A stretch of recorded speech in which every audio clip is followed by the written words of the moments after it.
Naturalmente sinto-me à vontade a contar histórias, faço parte de várias histórias que vão sendo criadas.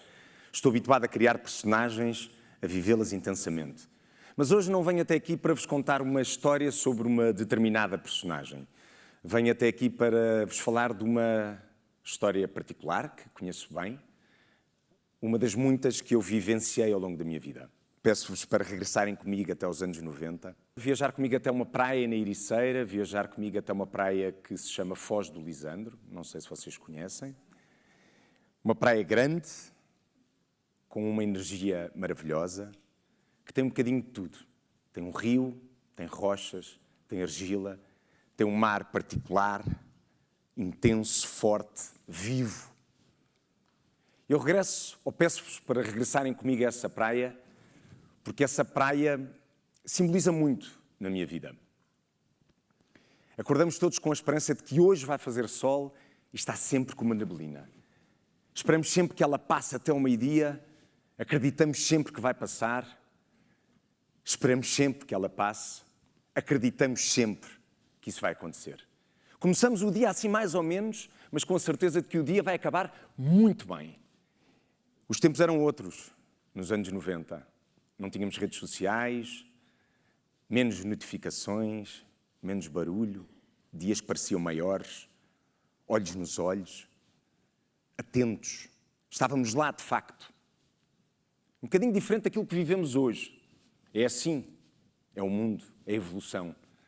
Nós estávamos lá a viver aqueles dias intensos naquela praia, rodeado de amigos, amigos novos, porque os verões têm isso. Nós fazemos amigos novos, os amigos antigos que passam de verão para verão e aqueles que vão aparecendo. Esses mesmo que eram convidados a sentar-se nas nossas toalhas pela primeira vez, que partilhavam connosco um lanche, um pão, todos nós passámos por isto.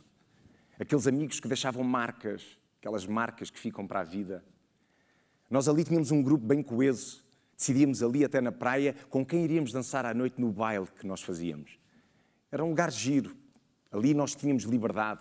Nós podíamos viver. Eu diria quase que nós éramos donos da nossa liberdade. Íamos todos os dias para aquela praia. Todos os dias. Chinelos, prancha na mão, toalha, com o nosso lanchinho. Sozinhos, sem os nossos pais. E lá íamos nós, todos em filinha. Sempre na mesma direção. O pau da bandeira.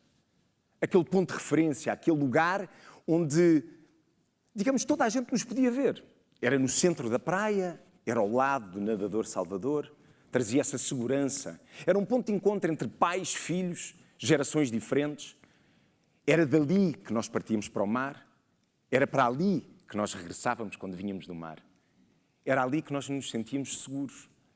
Era ali que os nossos pais sabiam que nós estávamos seguros. Era ali que partilhávamos medos, receios, as nossas primeiras ansiedades, as nossas primeiras paixões, as nossas primeiras dúvidas.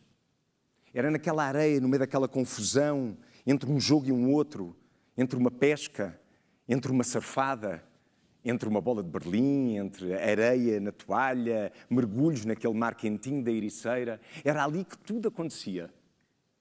Sem nós percebermos, nós tínhamos e estávamos debaixo de uma autoridade.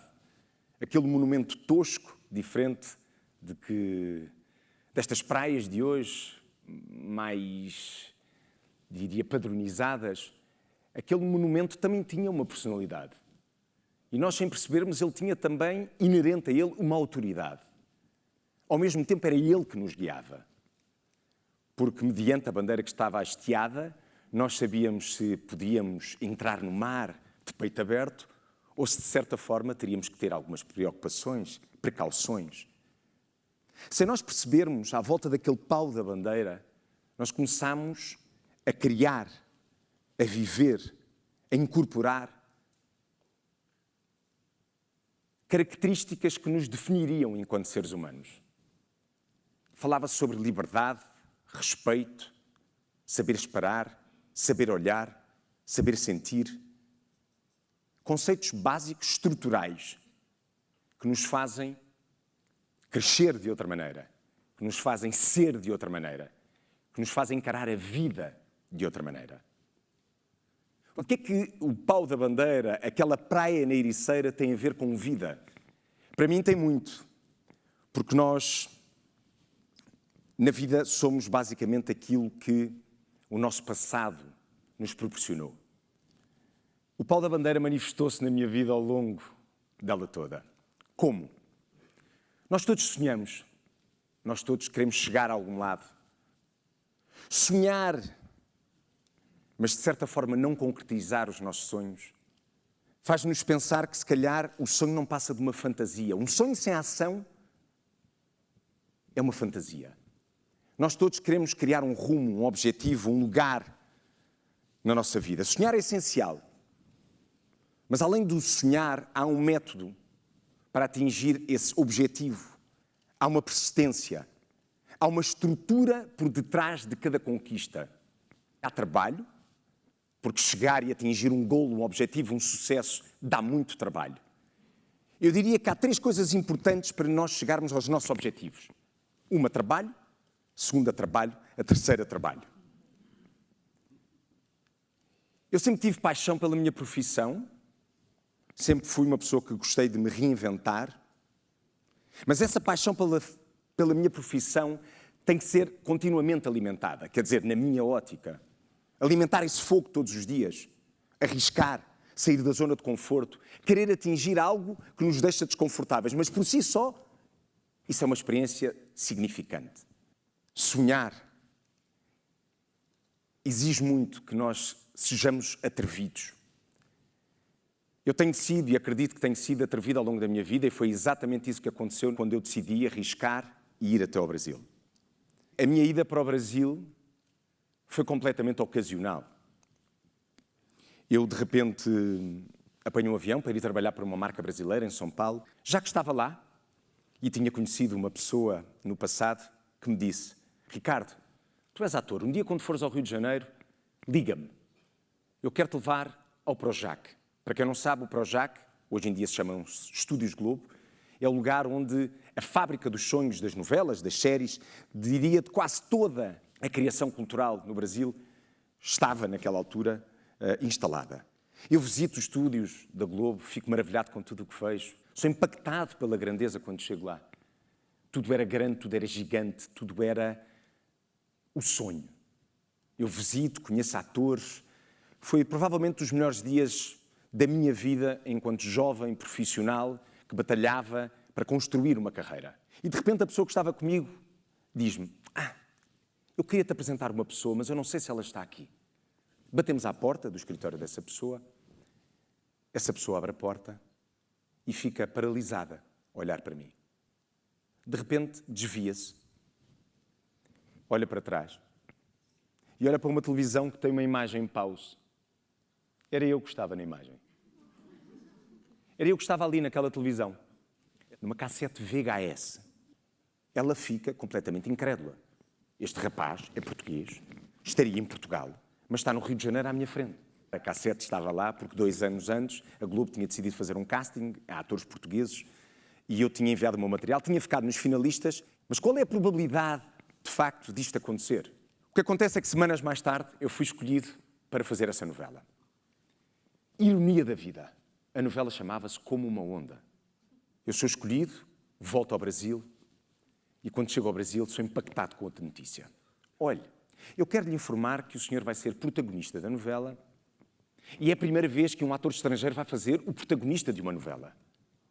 Portanto, imaginem vocês, na fábrica das novelas, na fábrica da produção, uma fábrica que comunica e fabricava, porque a cultura não é fabricada, construía obras que eram vistas por mais de 150 países. Eu basicamente disse, vou-me pirar. Vou fugir daqui. Não tenho mãos para isto. Porquê que eu não fiquei quietinho em Portugal, sossegado? A minha carreira estava a andar, estava tudo ótimo. Eu tive medo, tive receio, que não conseguisse, de facto, que aquilo fosse grande demais para mim. Eu senti-me quase a apanhar uma onda forte, sem estar equilibrado na prancha. Eu senti-me completamente ansioso, preocupado, com vontade mesmo de voltar ao meu conforto, à minha gênese, ao meu cantinho. Estava longe da minha praia, estava longe do meu mar. Mas eu acho que quando estamos longe de algo que nos dá segurança, faz-nos voltar para nós, olhar para dentro de nós e resgatar coisas dentro de nós que nos começam a dar de novo esse conforto, essa força, essa vontade de alcançar o objetivo que temos pela frente. Eu resgatei aquele tempo na Ericeira. Eu resgatei aqueles princípios que eu aprendi no Pau da Bandeira, com os meus amigos, com o Francisco, com a Sofia, com a Amélia, com a Paula, com o João. Eu resgatei esses princípios e esses princípios deram força. Fizeram-me acreditar que eu conseguiria enfrentar aquele objetivo. Tudo correu bem. O Brasil deu-me e dá-me, até hoje, muito à minha vida pessoal. A minha e a minha mulher, Francisca, deu-nos 3 filhos cariocas, deu-nos, sem dúvida, uma vida incrível e deu-nos, acima de tudo, um país que é nosso também até hoje. Na verdade, aquilo que eu fiz foi fazer uma escolha disruptiva, foi arriscar, foi atirar-me para o desconhecido, nadar no mar onde eu nunca tinha nadado e resgatar alguns princípios que me deram segurança para o enfrentar, mas para fazer dele também um mar meu. Mas, no fundo, de facto, aquilo que eu tiro desta experiência, desta história, é que nunca é sempre sobre fazer certo. É mais sobre errar. É sobre levantar-me depois de cair da prancha. É ter resiliência e autenticidade. Porque é isso, de facto, que nos mantém à tona. Ser relevante em determinadas alturas das nossas vidas não é seguir tendências. É manter-nos curiosos, abertos ao mundo, ir experimentando, com bases do passado, mas sempre aberto para aquilo que o mundo nos traz, para aquilo que as correntes nos trazem. É ser moldado pela vida e não o contrário. Não tentar moldar aquilo que está à nossa volta. Quando eu olho para trás, eu vejo que surfei um mar diferente, novo para mim, mas que me fui equilibrando. Mas a vida é mesmo isso. Não é sobre controlar ondas, é sobre cair e voltar a subir na prancha. Os mares são agitados, mas todos nós temos um ponto de referência. E sem perceber, às vezes, ele está lá, ele manifesta-se, ele está intrinsecamente dentro de nós. Todos nós temos um ponto seguro, um lugar do nosso passado, seja ele qual for. Pode ser uma pessoa, um lugar, um espaço. E esse lugar, esse ponto de referência, está lá, dentro de nós. E é dentro de nós que nós devemos ir buscar esses ensinamentos, essa base, essa gênese, esses pontos de criação que foram e que nos formaram aquilo que nós somos hoje, que nos preparam para os desafios diários, que fazem com que essa motivação venha de dentro de nós e nos faça ser teimosos, no sentido que essa resiliência que vem com isso nos faça não desistir. Importante não é vencer todas as ondas, mas é sim se a viagem valeu a pena, se ela foi feliz, se ela foi significativa. Porque, na verdade, essa viagem é uma vida cheia de histórias, com muitas personagens, e cada um tem a sua. Porque, como já ouvimos todos aqui hoje, é sobre fazer a vida valer a pena. Ikigai. Muito obrigado.